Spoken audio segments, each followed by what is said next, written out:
If you're suffering, you are obligated, in a sense, to hold on to whatever rope someone throws you. Life can be meaningful enough to justify its suffering. You can tyrannize yourself into doing things, but I wouldn't recommend it. What I would recommend instead is that you ask yourself what you're willing to do. It's a really effective technique. It's like a meditative technique. That's when life is worthwhile.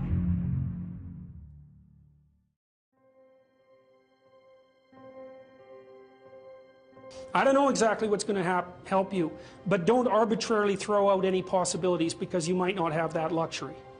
Antidepressants help a lot of people, and there are technical reasons why that's the case. If you're offered a gift by your society and it works, try it. I don't care what your presuppositions are. The time you see people who are suffering with depression, for example, there's a multitude of reasons, but I'll take one common reason. You could think about it as associated with the story of Peter Pan. Now, Peter Pan is someone who won't grow up, right? Now, the problem with Peter Pan is he gets to be king, but it's king of Neverland. Neverland doesn't exist. So being king of nothing isn't that helpful. Well, one of the things that you often see with people who suffer from depression, and I'm not making a blanket statement about the cause of depression because there's lots of them, is that people who don't have enough order in their life tend to get overwhelmed. So, for example, if someone comes into me to see me and they say they're depressed, I always ask them a very standard set of questions.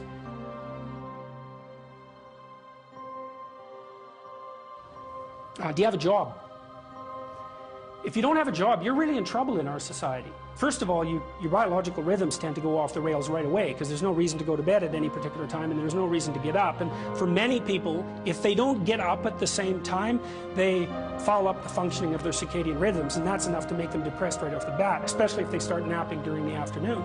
They also don't have a purpose. People aren't good without a purpose, and this isn't hypothesizing. We absolutely understand the circuitry that underlies positive emotion.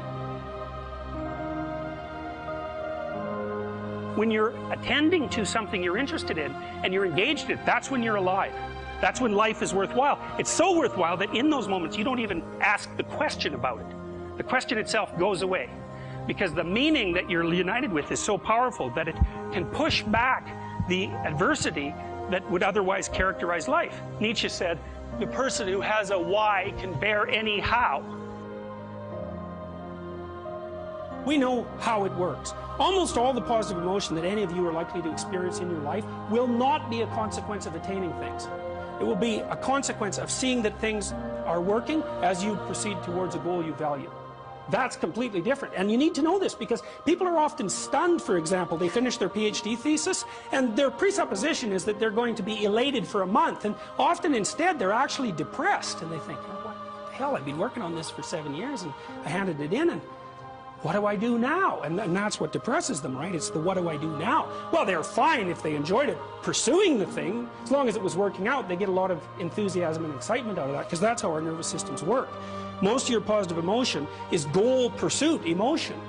If you take drugs like cocaine or amphetamine, the reason they're enjoyable is because they turn on the systems that help you pursue goals. That's why people like them. So if you don't have a job, you got no structure, that's not good. Plus, you tend not to have a point. So you're overwhelmed by chaotic lack of structure and you don't have any positive emotion.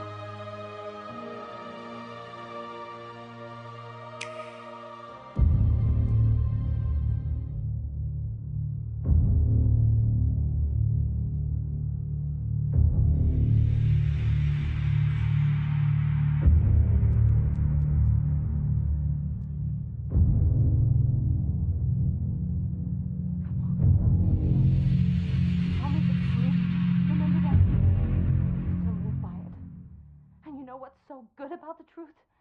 Everyone knows what it is, however long they've lived without it. Assuming you want to get better, there's usually something you can figure out that would constitute a step towards some sort of concrete goal. And my presumption, it's a behavioral presumption fundamentally, is that small accruing gains that repeat are unbelievably powerful. You can tyrannize yourself into doing things, but I wouldn't recommend it. What I would recommend instead is that you ask yourself what you're willing to do. It's a really effective technique. It's like a meditative technique. So, for example, you can get up in the morning and you can think, Well, you know, I'd like to have a good day today, so I'd like to go to bed tonight without feeling guilty because I, didn't do some things I said I was going to do, and I'd like to have kind of an interesting day. So you got to fulfill my responsibilities, and I want to, enjoy the day. Then you can ask yourself, well, okay, what would I have to do in order for that to happen that I would do? And the probability, if you practice this for 3 or 4 days, is your brain will just tell you. It'll say, well, there's that piece of homework that you haven't done for like 3 weeks. You should knock that sucker off because it would only take you 10 minutes and you've been avoiding it and torturing yourself to death for 72 hours straight. And say, well, let's figure out what your aims are. You've got to have some aims, whatever they are. And they might say, well, I'm so depressed I don't have any aims. And then I say, well, pick the least objectionable of the aims and act it out for a while and see what happens. Because sometimes your emotional systems are so fouled up that you have to pretend, you have to act the thing out before you can start to believe it. Life can be meaningful enough to justify its suffering. I thought, God, that's such a good idea. Because it's not optimistic exactly. Some people will tell you, well, you can be happy. It's like, those people are idiots. I'm telling you, they're idiots. There's going to be things that come along that flatten you so hard you won't believe it. And you're not happy then. And so if life is to be happy, well, in those situations, what are you doing? Why even live? But life isn't to be happy. If you're happy, you're bloody fortunate, and you should enjoy it. You should, because it's the grace of God, so to speak. People know when they're doing something meaningful. They can tell. So why the hell don't they do meaningful things all the time? It seems obvious. You could do it. I mean, it's hard, because other people want you to do other things, and it's a struggle, but everything's a struggle. Oh, I get it. I see why. It took me about 10 years to figure this out. People have a choice. Choice number 1. Nothing you do means anything. Well, that's kind of a drag, right? It's meaninglessness of life and all that, existential angst. That's kind of a pain. But the upside of nothing that you do is meaningful is you don't have to do anything. You've got no responsibility. Now, you have to suffer because things are meaningless, but that's a small price to pay. The alternative is everything you do matters. Really. If you make a mistake, it's a real mistake. If you betray someone, you tilt the world a little more sharply towards evil rather than good. It matters what you do. Well, if you buy that, then you can have a meaningful life. But there's no mucking around. It means responsibility. It means that the decisions you make are important. It means that when you do something wrong, it's wrong. Well, do you want that?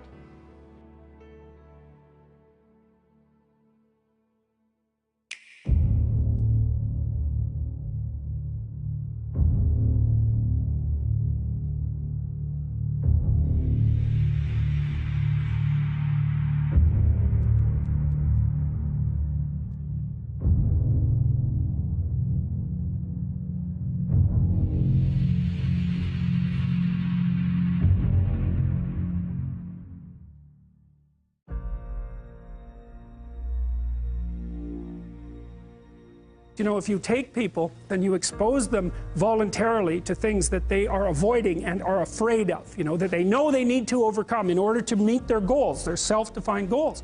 If you can teach people to stand up in the face of the things they're afraid of, they get stronger. And you don't know what the upper limits to that are, because you might ask yourself, like, if for 10 years, if you didn't avoid doing what you knew you needed to do, what would you be like? Well, there are remarkable people who come into the world from time to time, and there are people who do find out over decades-long periods what they could be like if they were who they were, if they spoke their being forward. And they get stronger and stronger and stronger, and we don't know the limits to that. We do not know the limits to that.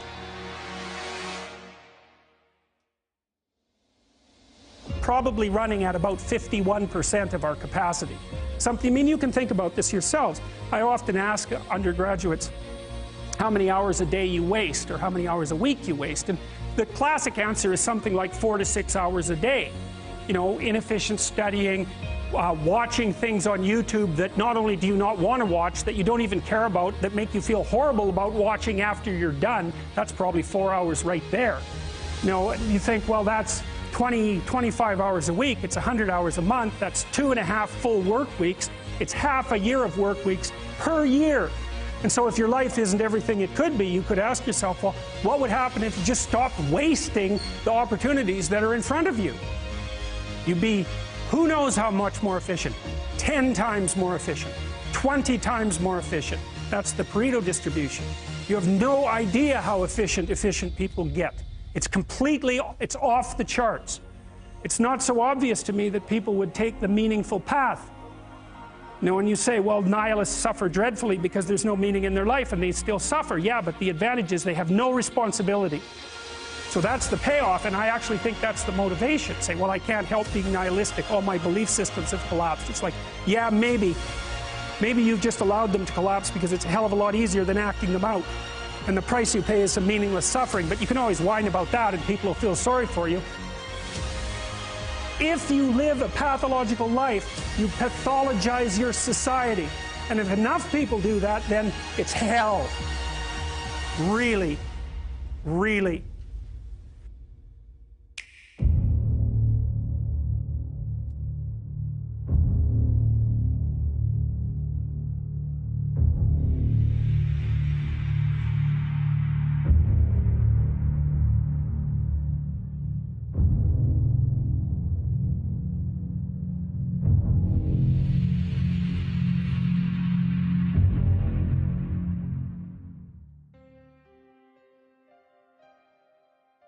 You're asked to outline the place you'd like to end up, which is your desired future, and also the place that you could end up if you let everything fall apart, is so that your anxiety chases you and your approach systems pull you forward. You're maximally motivated then.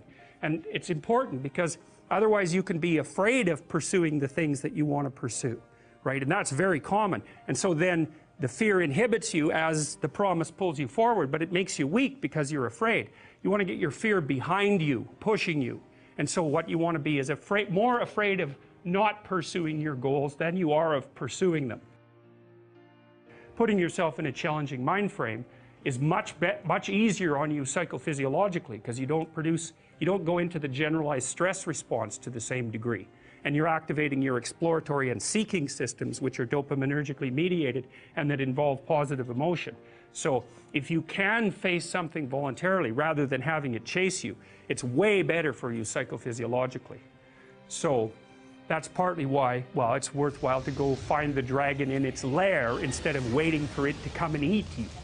So, and especially when you also add the idea that if you go find the dragon in its lair, you might find it when it's a baby instead of a full-fledged bloody monster that is definitely going to take you down. Don't avoid small problems that you know are there. Face them, because they'll grow into big problems all by themselves. And you can think about, imagine the tax department sends you a notification. You owe them like $300. Well, it's you know, that's annoying. Maybe you don't even want to open the letter. Or maybe if you do, you just put it on the shelf. But that damn thing doesn't just sit there like a piece of paper on the shelf, right? You ignore that for 5 or 6 years, it's going to become attached to all sorts of horrible things. And if you ignore it long enough, you get the idea. It's going to turn into something that is completely unlike the little piece of paper that it's written on. And many, many problems in life are like that. You'll see that they pop their ugly little head up, and you know, and you might want to turn away. You might not want to think about it, which is the easiest way of turning away, right? You just don't attend to it. You know, if you could have your life the way you wanted it in 3 to 5 years, if you were taking care of yourself properly, you know, what would you want from your friendships? What would you want from your intimate relationship? How would you like to structure your family? What do you want for your career? Well, how are you going to use your time outside of your job? And how are you going to regulate your mental and physical health, and maybe also your drug and alcohol use? Because that's a good place to auger down, you know, because alcoholism, for example, wipes out, you know, 5 to 10% of people. So you want to keep that under control. And then, so maybe you develop a vision of what you would like your life to be, and that associates the goal, well, once the goal is established, and then you break down the goal into micro processes that you can implement. The micro processes become rewarding in relation to their causal association with the goal, and that tangles in your incentive reward system, and that's the thing that keeps you moving forward. And the way it works is that it works better if it produces positive emotion when it can see you moving towards a valued goal. Okay, well, what's the implication of that? Better have a valued goal, because otherwise you can't get any positive motivation working out. And so the more valuable the goal, in principle, the more the micro processes associated with that goal start to take on a positive charge. And so what that means is, well, you get up in the morning and you're excited about the day, you're ready to go. And so as far as I can tell, what you do is you specify your long-term ideal. Maybe you also specify a place you want to stay the hell away from, so that you're terrified to fail as well as excited about succeeding, because that's also useful. You specify your goal. You do that in some sense as a unique individual. You want to specify goals that make you say, oh, if that could happen as a consequence of my efforts, it would clearly be worthwhile. Because the question always is, why do something? Because doing nothing is easy. You just sit there and you don't do anything. That's real easy. The question is, why would you ever do anything? And the answer to that has to be because you've determined by some means that it's worthwhile. Number one, specify your damn goals, because how are you going to hit something if you don't know what it is? That isn't going to happen. And often people won't specify their goals too, because they don't like to specify conditions for failure. So if you keep yourself all vague and foggy, which is real easy, because that's just a matter of not doing as well, then you don't know when you fail.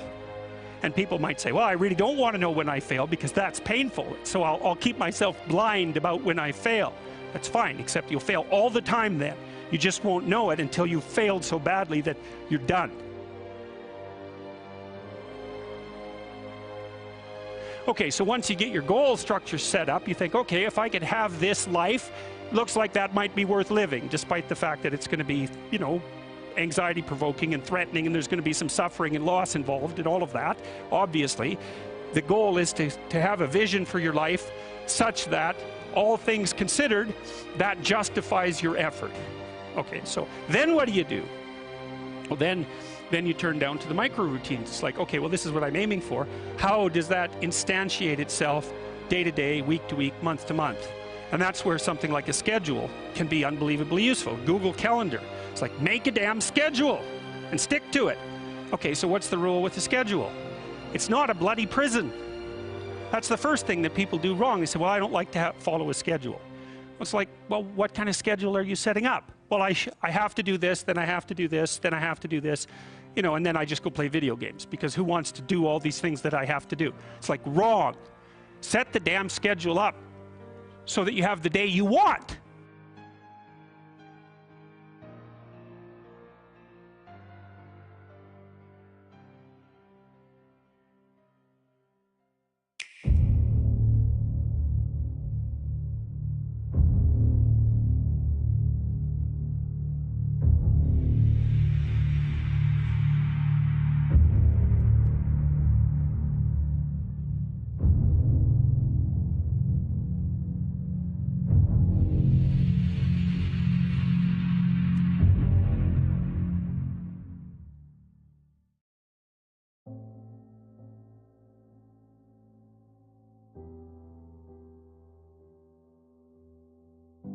What's the right ratio of responsibility to reward? And you can ask yourself that, just like you'd negotiate with someone who is working for you. It's like, okay, you got to work tomorrow. Okay, so I want you to work tomorrow. And you might say, okay, well, what are you going to do for me that makes it likely that I'll work for you? Well, you could ask yourself that, you know. So maybe you do an hour of responsibility and then you play a video game for 15 minutes. I don't know, whatever turns your crank, man. But, you know, you have to negotiate with yourself and not tyrannize yourself. Like you're negotiating with someone that you care for, that you would like to be productive and have a good life. And that's how you make the schedule. It's like, and then you look at the day and you think, well, if I had that day, that'd be good. Great. You know, and you're useless and horrible, so you'll probably only hit it with about 70% accuracy, but that beats the hell out of 0, right? And if you hit it even with 50% accuracy, another rule is, well, aim for 51% the next week, or 50.5% for God's sake, or because you're going to hit that position where things start to loop back positively and spiral you upward. And so that's one way that you can work on your conscientiousness, is to plan a life you'd like to have. The other way you do that is by having a little conversation with yourself about, as if you don't really know who you are, because you know what you're like. You won't do what you're told. You won't do what you tell yourself to do. You must have noticed that. It's like you're a bad employee and a worse boss. And both of those work, you know, for you.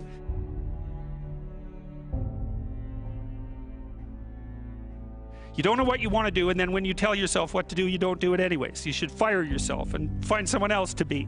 But you know, my point is that you have to understand that you're not your own servant, so to speak. You're someone that you have to negotiate with, and you're someone that you want to present the opportunity of having a good life to. And that's hard for people because they don't like themselves very much. So, you know, they're always like cracking the whip and then procrastinating, and cracking the whip and then procrastinating, and it's like, God, it's so boring and such a pathetic way of spending your time. And you know what that's like because you probably waste like 6 hours a day.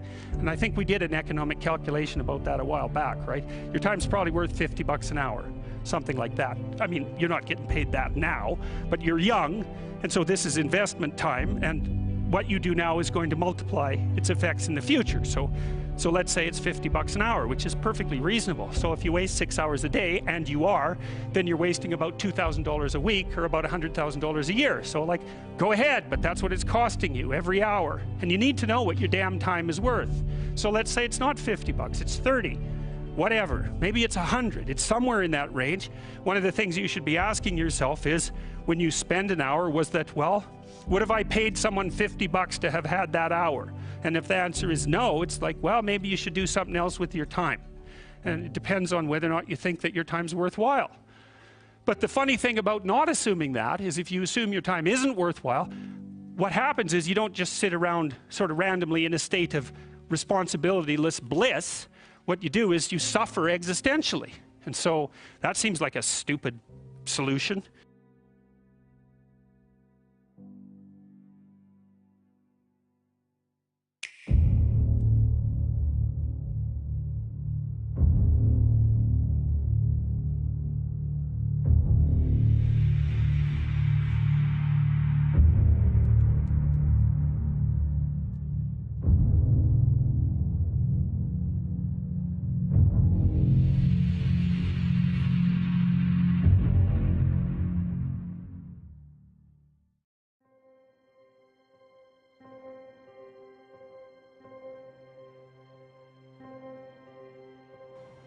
Imagine someone that you treat well, that you love.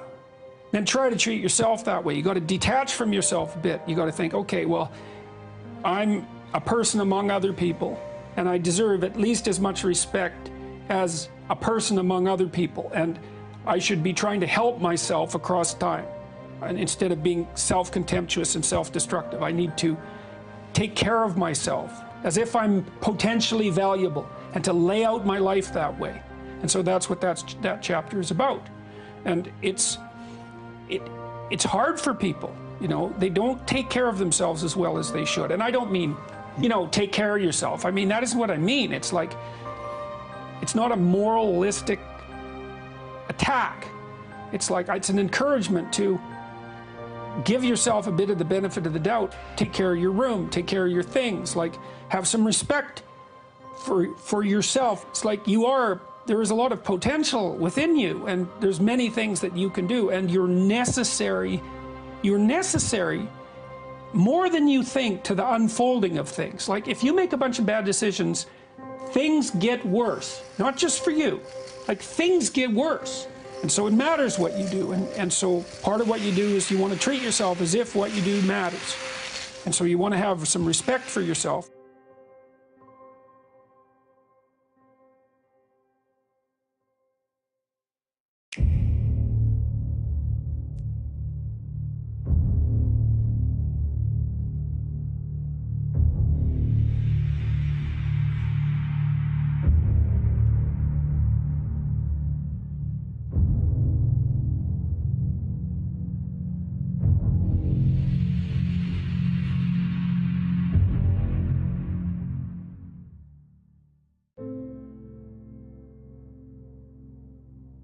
Young people like to think about ways to change the world, right? And that's actually a positive part of their development. It's a stage that the developmental psychologist Jean Piaget called the messianic stage, and he associated that with late adolescence. While young people want to change the world, the problem is that that's been harnessed into attempts to change other people But that isn't what you should do. If you want to change the world, you should change yourself.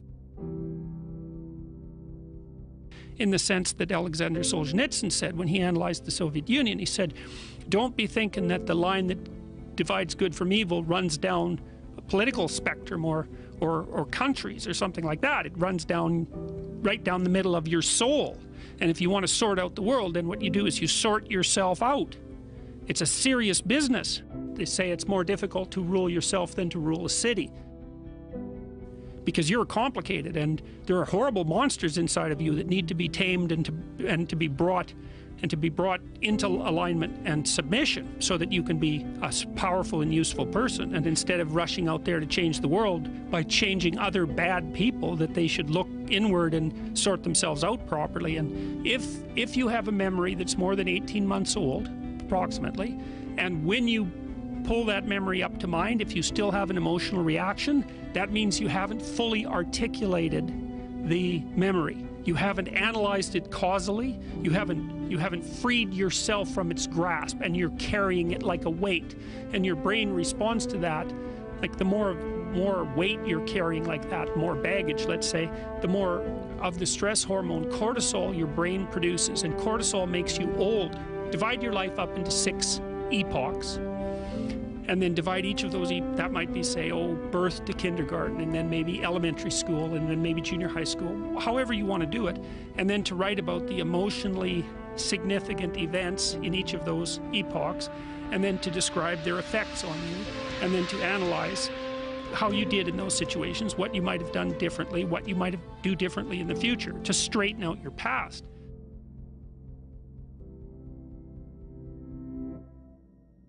If you're thinking about your past, what it means is you haven't analyzed the causal chains. Because you might say, well, why do you remember your past? Well, you might say, well, it's in order to have an objective, record of the past. It's like it has nothing to do with that. There's only one reason you remember the past, and that's to be prepared for the future. That's why you remember the past. And so what you're supposed to do is take the past and extract out from it wisdom. And wisdom is the ability to avoid stumbling blindly into ditches. Here's a time in my past I stumbled blindly into this horrible ditch and terrible things happened to me.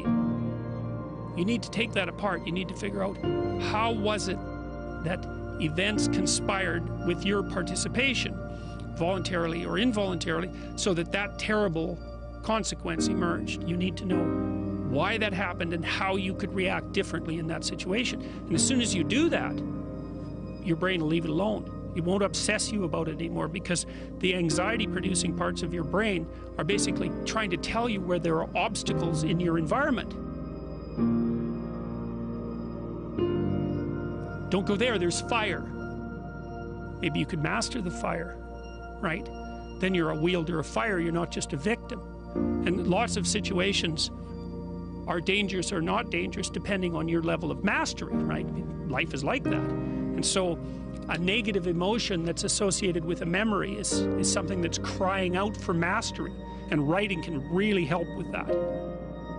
You're reorganizing your brain when you write autobiographically. Imagine memories can be stored at different levels of your brain, from sort of primordial reptilian image-laden areas that are very emotional, up to finely articulated plans for your future life. Well, you want to take everything that's negative and emotional and transform that into a fully articulated vision for your future. And that frees you of your past. You shouldn't be thinking about your past. I mean, maybe if you're 80 and you're going over a well-spent life, that's a whole different thing. But if you're 30, 35, or 20, and most of the time you're thinking about your past, it's like your soul is trapped back there. You need to free it through investigation. And the metaphysical language is appropriate, because that is, in a sense, what you're doing. You're trapped in the past. It's like you got to break free of that so you can use all your resources to move ahead into the future.